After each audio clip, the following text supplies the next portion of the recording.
नहीं कि नवाज शरीफ की तरह पर्चियां डाले। मैंने क्या बोलना है, यूं डोनाल्ड ट्रम्प कुत्ते के आगे खड़ा होकर यूं करके यूं ये अपने सीधे इस्लामी हाथ से सलाम किए, ये नहीं उल्टे हाथ से सलाम करो।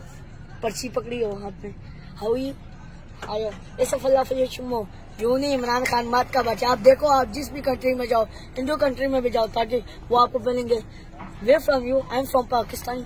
अब उस पाकिस्तान के बंदे हो जिसका वजीर आजम मात का बच्चा है, जो सीधे आखिर में चलता है, अपने इस्लामी जमहूरियत में चलता है और अपने ईमान में पक्का रहता है, जो अपने ईमान को मजबूत करके और पीढ़ियां के 3 लोटे हो के एक तो कम पे टांग रही है डीजल। वजा इज्जुमन तुशा वजा जिल्लुमन, अल्लाह इज्जत देने वाला, बेशक अल्लाह इज्जत दे। लेकिन दूसरा मरियम नवाज, आपका बिजनेस बेटे को किधर में है? लंदन में। उसकी बेटी की शादी किधर की है? लंदन में। अब्बू का बिजनेस किधर है? लंदन में। वो जो अब्बू ने अपने बेटे को जो फ्लैट दिया वो लंदन में। शबाज शरीफ की मिल किधर, जो अपने उसने अपने बाजी के नाम किया है, वो लंदन में। इनके सब कुछ लंदन में। मैं पाकिस्तान की बेटी हूँ। क्या आपको क्या अच्छा लगता है इमरान खान में?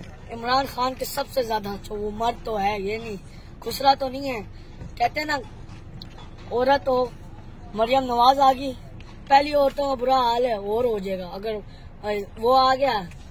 खुसा क्या कहते हैं उसे, कप पे टांग रही है, बारिश आता है तो पानी आता है, कप पे टांग जाती है फलाना इलेक्ट्रिसिटी तो अपने इमरान खान के जुबान में नहीं निकलती। वो आया तो मुल्क तो बिल्कुल तबाह हो जाए। डीजल आया और मौलियों से तो हमारा बिल्कुल भरोसा हो गया।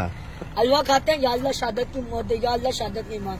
भाई तुम जहाज पे जाते नहीं हो, लोगों को उसका उकसाते, तुम्हारे हलवे में बम डाले, इन्हें पास 20-20 हजार रुपए दे। अल्लाह सल्लल्लाहु मौलाना मोहम्मद, या अल्लाह मेरे इस भाई के दुआ करने से कोई नहीं है। तुम खुद जाकर मुल्क का हाल देखो।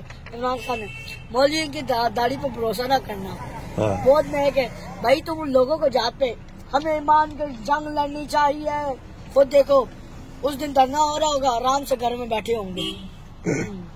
जिंदाबाद जिंदाबाद, शाबाश जिंदाबाद।